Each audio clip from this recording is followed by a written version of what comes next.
Hey, everybody, and welcome back for another episode of Rethink Reshoring. I'm Kaylee Nix here with Rosemary Coates, and glad to have you back, Rosemary, for our next episode. Hi, Kaylee. How you doing?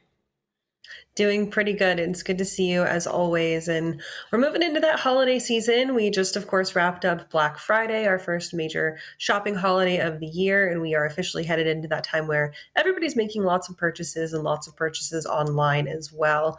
And today we're going back to a topic that we touched on over the summer and talking about global counterfeits and those items that maybe are not quite as real as you think, because it turns out it's a big problem all the time, but it's especially a big problem with holiday goods, right? Yeah, especially at the holidays. And, even though we've talked about counterfeits off and on in the past on the show, it's important to remind ourselves about what's going on during the holidays in particular. So counterfeits, global counterfeits are just an enormous problem and a growing problem worldwide. The statistics say that about 1 in every 20 products you buy online are counterfeit.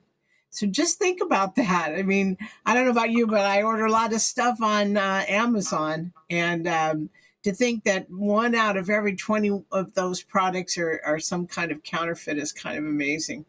So yeah, it's a huge global problem, not only for industry like aerospace and defense and electronics industries, automotive. A lot of automotive parts are counterfeit parts, but also in consumer products. So, of course, we know that during the holidays, most of those purchases being made are in consumer products, and a lot of them, especially nowadays, are electronics. And you always have people who are looking to save a buck or two during the holiday season, right?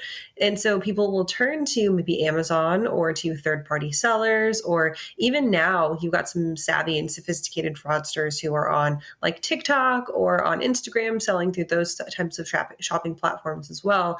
And there's really not a way to kind of verify that what you're buying is actually legit until you get it. And then maybe you're out some money because it doesn't work or because it's not exactly what you thought you were getting. But who specifically are those folks that are counterfeiting right now, and where are they mostly located? Yeah, so it'd be nice if it was only that things didn't work when we got them. But there's sometimes when products can be actually dangerous. So products like, let's take for example anything with a lithium battery in it. A couple years ago, you may remember the hoverboard issue that we had. So hoverboards were so popular at Christmas time; everybody was buying them, and a lot of them were made in factories that were substandard, and the lithium batteries caught fire. A lot of houses burned down. I mean, it was a mess. And then that's because there were counterfeits that were introduced into the system. And most of those were coming from China. And by far, most of the counterfeits that are out there in the world come from China, although that's because most of the manufacturing was there. So as manufacturers move out of China, maybe back to the US, of course, that's what we always hope for at the Reshoring Institute, or to other countries such as Mexico or Vietnam, the counterfeiters are moving right along with them. So you can't specifically say it's confined to one particular country, although still China has by far the most counterfeits coming in. So those kind of goods, and the other big category is cosmetics and pharmaceuticals. So categories like lithium batteries, pharmaceuticals, and cosmetics can be dangerous. There's a big push to buy Viagra, for example, over on the internet. But you don't really know where those pills are coming from. And there have been, it could be that they don't work, but it could also be that it damages your body. And the same with cosmetics. So cosmetics are a very highly regulated industry. So anything you put on your body or in your body is regulated in the US.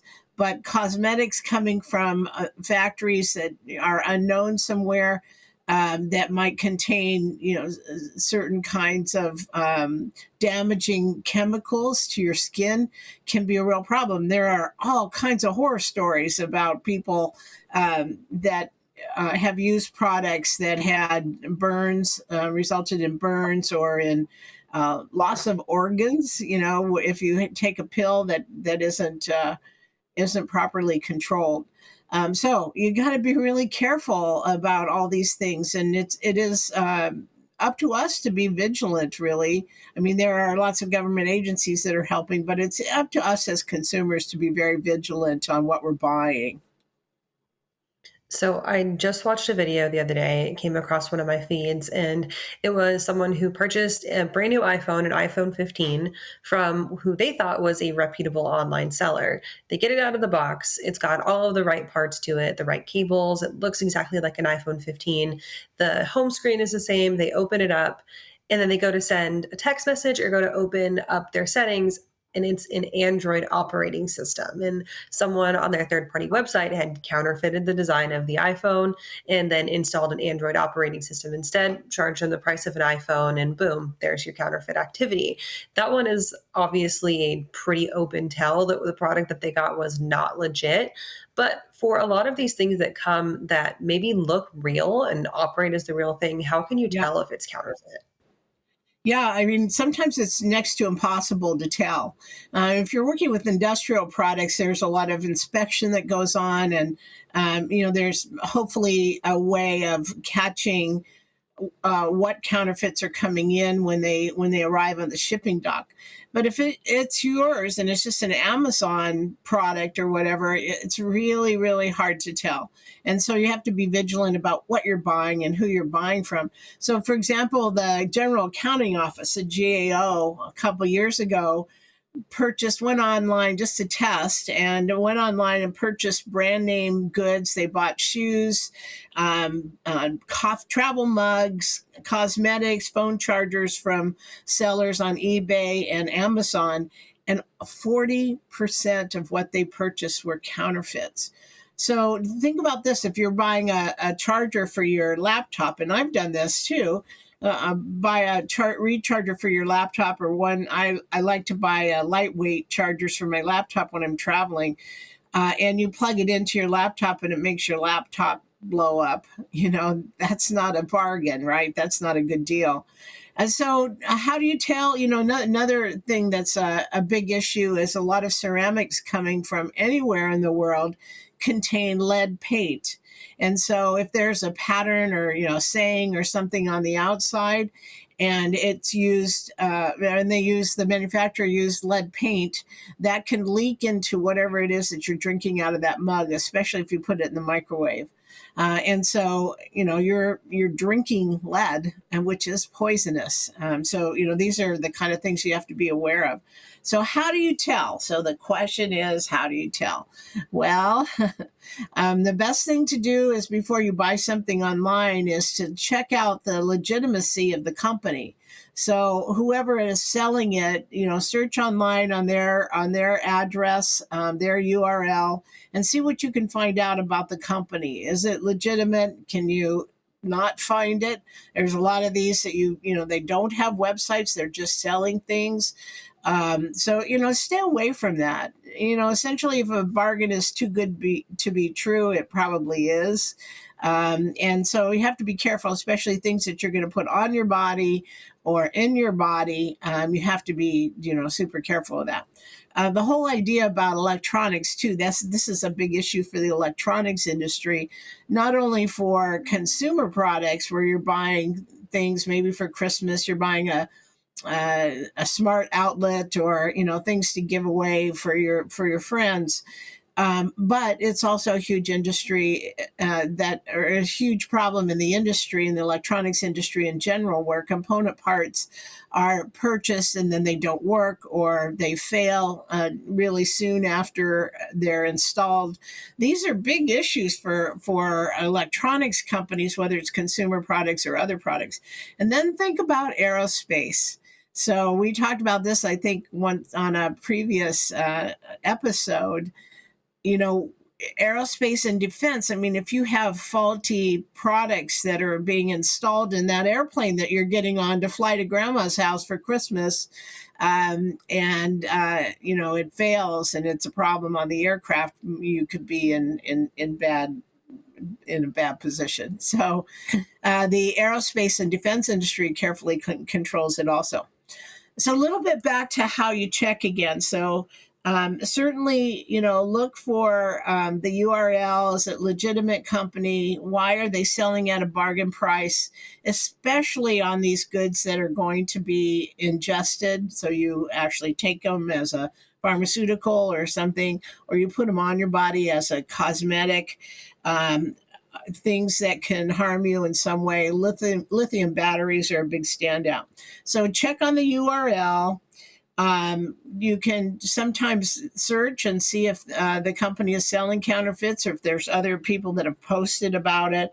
Sometimes you can check on the CBP website, the Customs and Border Patrol website. That's also the place where you would report if you found a counterfeit good. You can report it there.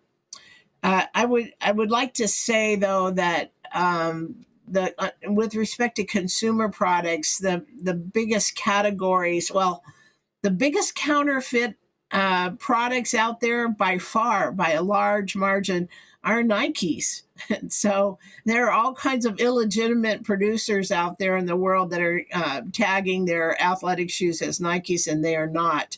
Now, if you put on a pair of Nikes and it wears out or whatever, it might not be a problem.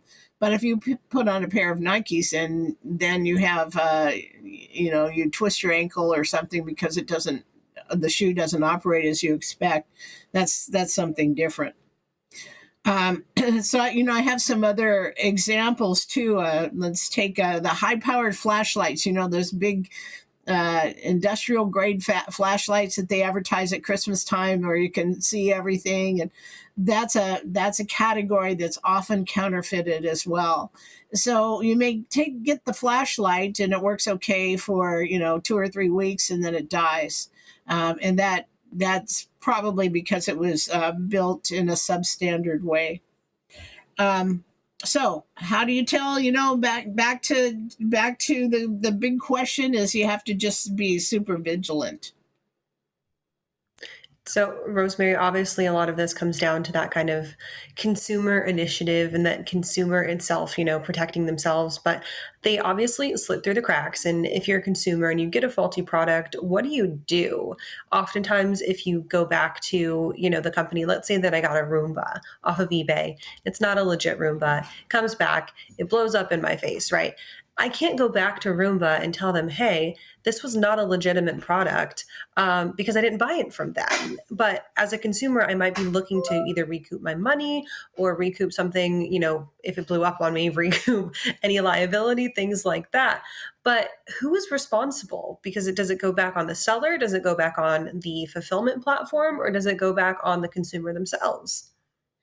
Really good question. So in the legal world, anybody who touches a counterfeit, whether they know it or not, can be held liable under the Lanham Act, which is a bit of legislation, some legal ramifications regarding what's called strict liability. And that means that anyone who's involved, so let's say, for example, you're a general warehouse doing order fulfillment at Christmas time, and you get in a shipment for a customer of 10,000 of those flashlights, and you start filling orders over eBay for them, and they're counterfeit.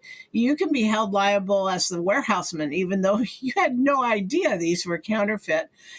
Or a trucker that's doing the deliveries, FedEx or UPS or any trucker that might be doing deliveries can be held liable, even if they had no idea that the item was counterfeit. Now, not so many cases are pursued against those kind of carriers, but they can be, and the law says that you're responsible for that all along the way. So that makes it pretty scary for the transportation industry, thinking that if you're, carrying goods that are counterfeit, that you're going to be liable. The same is true for like Amazon and eBay. While they don't own the goods, they're responsible for distributing the goods. And they have in their contracts with distributors have whole sections that say, we're not we are not liable, and you have to sign this contract admitting that we are not liable for any counterfeits. So there's some action being taken by companies to try to protect themselves through contracts and that sort of thing. If you get, let's go back to the Roomba example. If you get a Roomba that's illegitimate, or it came from a alternate source or gray market good or something like that, Roomba's not responsible for that. I mean, these are not their goods. And even though it may be branded Roomba, if they didn't manufacture it, they are not responsible. I did have a couple of cases. One, sunglasses, for example, that was that where sunglasses were being imported from Hong Kong, and they were coming to the U.S. under the fast track import process, where anything under $800 comes in very fast and is kind of just passed through administratively and never identified or evaluated. And so the sunglasses came in. They were Maui Jim, which is a big brand, and they were false. I mean, they were counterfeits, and so the purchaser tried to send them back to Maui Jim in the U.S., and Maui Jim said, "These are not ours. I don't care what they say. They don't belong to us. They don't have the same lenses in them," and so forth. So the company, the brand name, is not responsible for it. So that's, this is an issue where it falls back on you as the consumer to make sure you're buying legitimate products. So let's kind of wrap it all up by talking about the relation to reshoring and nearshoring, because obviously most folks think, okay, if I shorten my supply chains, that means that there's less of an opportunity for nefarious actors to step in and create either counterfeit goods or counterfeiting process somewhere in my supply chain. But is that actually the case, or is it still that open of an opportunity? Yeah, well, it's certainly tied back to reshoring, and that's why we talk about it a lot. Is if you bring your products back to the U.S. and you're manufacturing here, we have laws that help protect. So even though there are counterfeiters in the U.S., I mean, this isn't just related to China. It's counterfeiters are everywhere, including the U.S. But we have more protection in the U.S. regarding the laws and enforcement of those laws. So a lot of the countries around the world may have laws on the books, but they don't enforce them. So you've got potential opportunity to bring manufacturing back to the U.S. and helpful laws that will oversee what's going on. These brands very often are American brands, big brand names that want to protect their reputation by shutting down these counterfeiters. And so behind the scenes, there's all kinds of stuff that's done to shut them down. Just a quick mention also, who benefits from counterfeits? Well, certainly cartels, terrorists. There's a whole illegal network behind counterfeiting where a lot of money is to be made, and that money goes to buying arms and so forth for terrorist activity. So it's not only up to you as a consumer to make sure you're not buying counterfeits, but also so that you're not contributing to global terrorism. I mean, just think about that. What could happen if you keep giving these terrorists money for their counterfeit goods? So, for the consumer who maybe finds themselves in an unfortunate situation this holiday season, I would say that falling victim to counterfeiting is like equivalent to a scam, but you can't necessarily report it and recoup either your money back or take it to a legitimate agency where you could get some criminal charges filed if you're that consumer. What are your avenues to either prevent it from happening to somebody else or to report it? Is it just staying vigilant, or is there any way to actually truly report the scammers? Yeah, unfortunately, a lot of times you just have to, you can't do anything about it. The company, the brand isn't going to take it back. You can't find the website to return it to China, or they won't take it back, or they just don't respond to you. I've had that happen to me a few times.